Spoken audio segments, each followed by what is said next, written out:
Hello, my name is Dr. William Von Peters, and I'd like to welcome you to our video number 2 in our pain relief series for www.megapainrelief.wmv. If you have pain and you're interested in relieving it, reducing it, or just plain getting rid of it, this video series may be what you need. Pain is one of those things that we're still not really sure why it happens.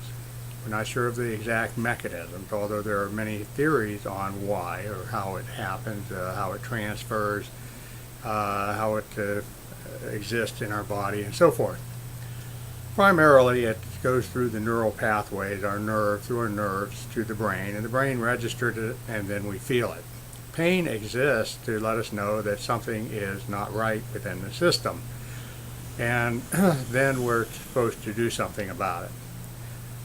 One would hope that once we're aware of this situation that the pain would then simply go away and leave us alone, but it usually doesn't work that way, especially with chronic pain, intractable pain, and so on. Rather, it becomes a life of never-ending pain, and everything revolves around it: how to relieve it, how to feel better, how to not aggravate it, and so forth.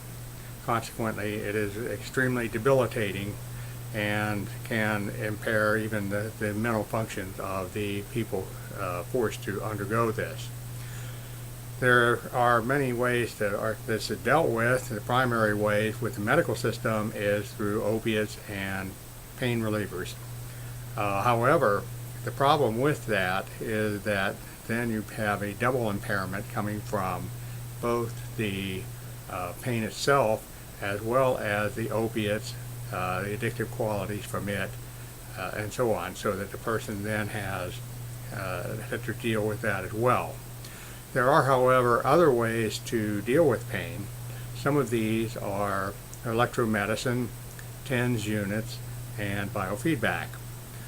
Now, electromedicine is effective in many ways, and what it seeks to do is to interrupt the flow of the pain signal to the brain. And there are different types of stimulation that can do that: interferential, Russian stem, and the galvanic treatment, and so forth, that can be used for pain. The problem is that the treatments only result in temporary, if any, benefit for the patient. TENS units are very similar. They use a type of almost a biofeedback to put some electric current into the area where the pain is flowing to interrupt it.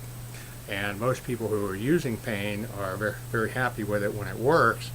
But what happens is that when the TENS unit is turned off, the pain immediately resumes. So again, it is mainly a blocking mechanism, which can be very effective and very much helpful, but it doesn't do much for relieving the pain overall or getting rid of it in the long term.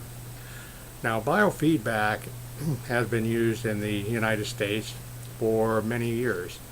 And biofeedback is actually a very simple concept. It is that you put a signal into the body, and then the body reacts to it, and then you have a result coming from that reaction.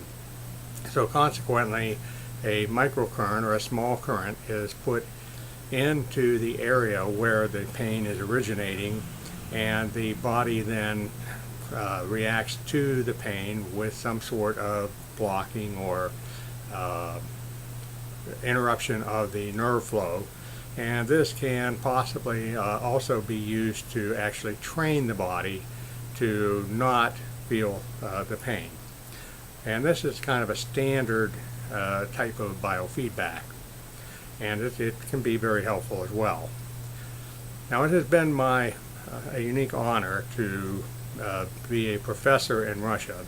Professor is the highest earned degree that can be earned in Russia, and consequently I've spoken with many high-ranking doctors and scientists and other people there, and have become aware over the years of Russian biofeedback, which is unique and exists in a very advanced niche of its own.